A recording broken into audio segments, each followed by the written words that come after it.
Starting today, the United States will no longer subsidize the health care of foreign countries. President Trump signs an executive order forcing Big Pharma to stop charging Americans more than their European counterparts. Will the sweeping order stand up to legal scrutiny, and how will other nations respond?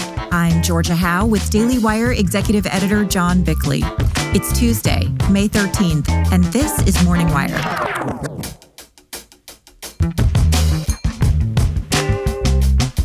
Stocks surge after tariffs are slashed as the U.S. and China announce a truce in the trade war. The negotiations are a combination of tariffs, non-tariff trade barriers, currency manipulation, and subsidies of labor and capital.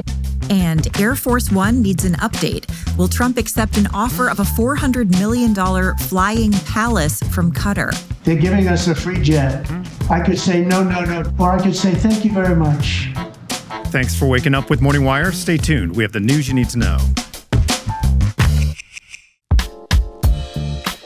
Hey guys, producer Brandon here. Balanced Nature fruits and veggies provide a convenient way to get your daily whole fruits and vegetables. Using a special freeze-drying process, they transform fresh produce into easy-to-take capsules that you can bring anywhere. While not replacing a healthy diet, Balanced Nature works alongside your other healthy habits to support your wellness journey.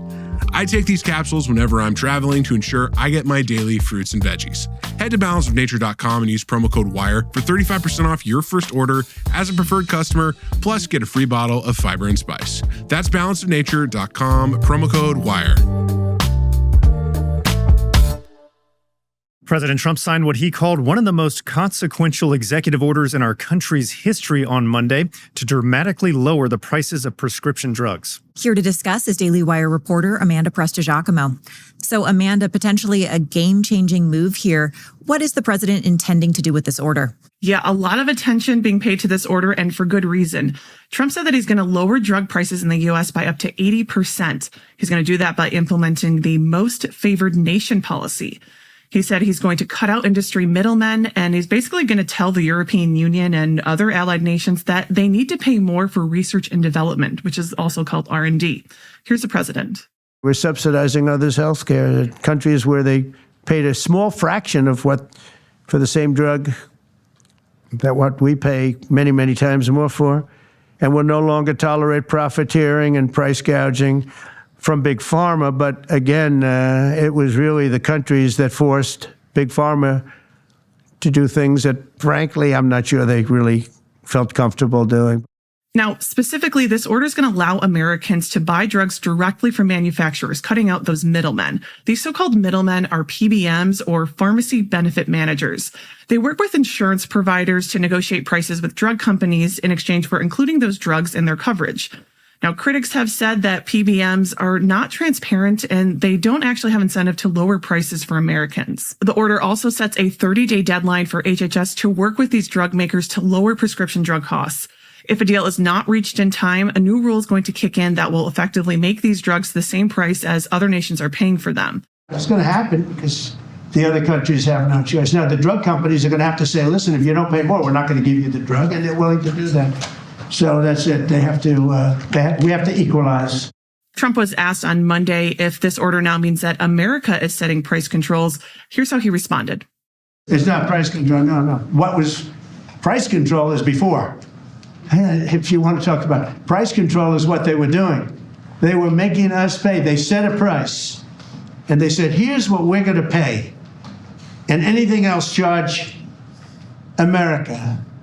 Because at that time, they had a very stupid president, and it really went crazy during the last 4 years.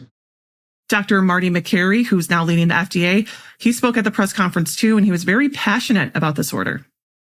I've been a surgical oncologist at Johns Hopkins for 22 years, and I have seen patients suffer. We didn't take an oath to heal patients and then watch their life get ruined financially. The fundamental problem in healthcare is that we've had non-competitive markets.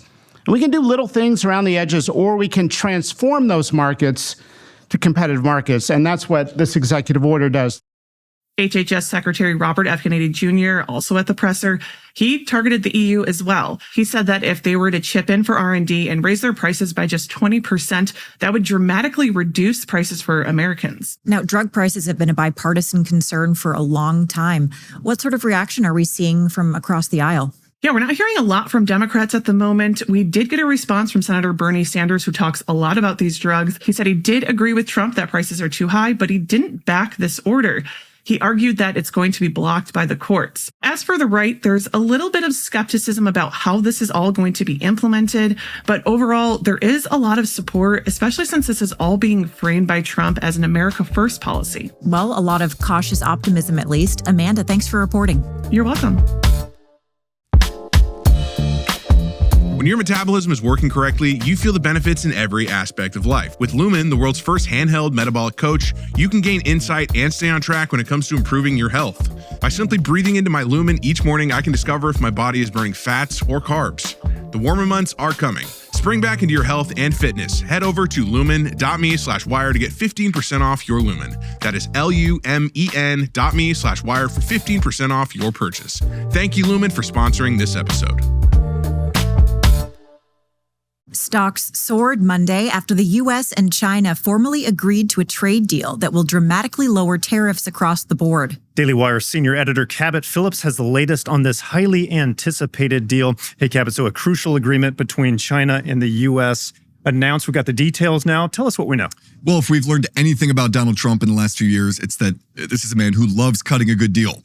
And on Monday, we saw the most consequential deal of his second term come to fruition. After formal negotiations in Switzerland this weekend, China has now agreed to cut tariffs on American imports from 125% down to just 10%, while the U.S. will cut rates from 145% to 10%. And importantly, Beijing has also agreed to suspend or outright cancel non-tariff countermeasures against the U.S. That means their existing ban on rare earth mineral exports could be coming to an end. They'll also remove dozens of American companies from a blacklist that had kept them from operating within China's borders. The new rates will apply for the next 90 days. In the meantime, the two sides will work on making a permanent deal. Here's President Trump announcing the deal from the White House Monday. Yesterday, we achieved a total reset with China after productive talks in Geneva. Both sides now agreed to reduce the tariffs imposed after April 2nd to 10% for 90 days as negotiators continue on the larger structural issues. Now, this deal marks a stunning turnaround and reversal of hostilities. Ahead of this weekend's meetings, for example, even Treasury Secretary Scott Bessent said the deal was a long ways off and that his goal heading in was de-escalation, not a big trade deal. That's a direct quote. But clearly the Chinese were more willing to negotiate than many had expected. For their part, Beijing signed on to a joint statement that referenced a, quote, spirit of mutual opening, continued communication, cooperation, and mutual respect. So they're showing a little love there. That's quite a different message than we heard last month. Indeed. And the Chinese were calling the U.S. bullies, saying they were going to make us pay, etc. As more proof of these improving relations, the two sides also agreed to establish a formal process for future streamlined trade talks. That includes the use of a third country as a mediator. Now, President Trump did keep certain tariffs in place related to fentanyl, which are significant. Tell us about that. Yeah, that's an important note. In February, President Trump implemented an additional 20% tariff on Chinese imports as retaliation for their involvement in the production and distribution of fentanyl. The White House says that Beijing knows the drug is being made there and that it's then being shipped to cartels who bring it to the U.S., but that they've done nothing to stop it. To illustrate that point, during negotiations, Secretary Bessent reportedly held up a grain of sugar, telling his Chinese counterparts, quote, this could kill a person if it were fentanyl. He then picked up a cube and said this is enough to kill people across the entire city. The Trump administration says that until China proves that it's actually cracking down on the drug's production, that additional 20% tariff will remain in place. So that means that right now, the effective rate for Chinese imports is actually 30%, not 10%. And in a similar vein, the Trump administration has made clear that while they are willing to open up the flow of certain Chinese goods to the U.S., they want to break our reliance on essential imports like weapons, technology, and importantly, pharmaceuticals. Here's Bessent to that point Monday. The United States will continue a strategic rebalancing in many areas that were exposed as supply chain weaknesses during COVID, whether it's medicines, whether it's semiconductors, steel, we've identified 5 or 6 strategic industries and supply chain vulnerabilities, and we will continue moving toward U.S. independence or reliable supplies from allies on those. Now, as expected, this is all very, very good news for Wall Street. How did the markets respond? Yeah, we've talked quite a bit in the last month about how markets have been up and down. On Monday, there was only one direction, and that was up. The Dow shot up more than 1,000 points. The S&P 500 rose more than 3%, erasing all of its gains from the last month. And the Nasdaq shot up more than 4%, marking a 20% increase from its recent low in April. Wow. And we also saw similar massive gains across Asia and across Europe as well. A lot of people actually excited to look at their stock portfolio yesterday. Yeah, go look at your 401k. Yeah, do so. Kevin, thanks so much for reporting. Absolutely. Trump is off to the Middle East this week for what the White House promises to be a trip of deal-making and diplomacy. But the president's trip is off to a controversial start thanks to a story about a $400 million Qatari plane. Here with a look at the saga is Daily Wire Deputy Managing Editor Tim Rice. So, Tim, a lot of media buzz on this. What's going on? Yeah, good morning, guys. So on Sunday, ABC News reported that the Qatari royal family was planning to give Trump a $400 million super luxury Boeing 747-8 jumbo jet. It's been described as a floating palace. The plane would reportedly be available for Trump to use in lieu of Air Force One by the end of his term, and then, according to some initial reports, transferred to his presidential library. For those watching on video, these images are from a similar 747 luxury jet. So a very generous gift. What's in it for the Qataris? Well, Trump says it's merely the Qataris helping us replace Air Force One, which is 40 years old and, according to the president, in need of some serious upgrades. Speaking to reporters before departing for the Middle East yesterday, Trump said the Qataris' new Boeing had delayed production of the new jet he wanted and simply stepped in to help. If we can get a 747 as a contribution to our Defense Department to use during a couple of years while they're building the other ones, I think that was a very nice gesture. Now, I could be a stupid person and say, oh, no, we don't want a free plane. We give free things out. We'll take one, too. And it helps us out because, again, we're talking about we have 40-year-old aircraft. The money we spend, the maintenance we spend on those planes to keep them tippy-top is astronomical. You wouldn't even believe it. So I think it's a great gesture from Qatar. I appreciate it very much. I would never be one to turn down that kind of an offer. Now, not everyone sees this as just a goodwill gesture. Qatar is one of the richest nations in the world and uses its wealth to gain influence in the United States and many, many other countries. It frequently invites politicians on luxurious state-funded junkets to the Middle East. But that influence buying raises eyebrows because Qatar also uses its oil money to bankroll Hamas and the Middle Eastern news powerhouse Al Jazeera. Well, Trump said the crooked Democrats were upset about the transaction, but a lot of Republicans were as well. Yeah, lots of MAGA loyalists were quick to condemn the decision, warning that accepting the plane was bad optics at best and a security risk at worst. No less than the very pro-Trump activist Laura Loomer took to X to say accepting the gift would be a stain on the administration. Trump, for his part, is staying on the offensive, calling accusations of a conflict of interest fake news. Mr. President, what do you say to people who view that luxury jet as a personal gift to you? Why not leave it behind? You're ABC fake news, right?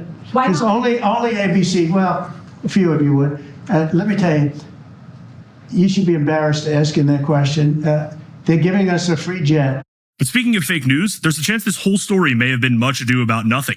Qatar's media attaché to the United States has been making the rounds since the ABC story broke, telling reporters that the aircraft transfer would only be temporary and that nothing has been finalized yet. So we'll see what happens when Trump gets to Qatar later this week.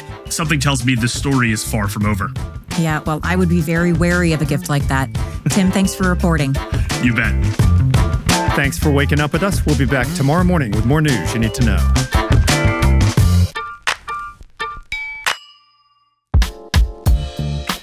If you run a small business, you know there's nothing small about it.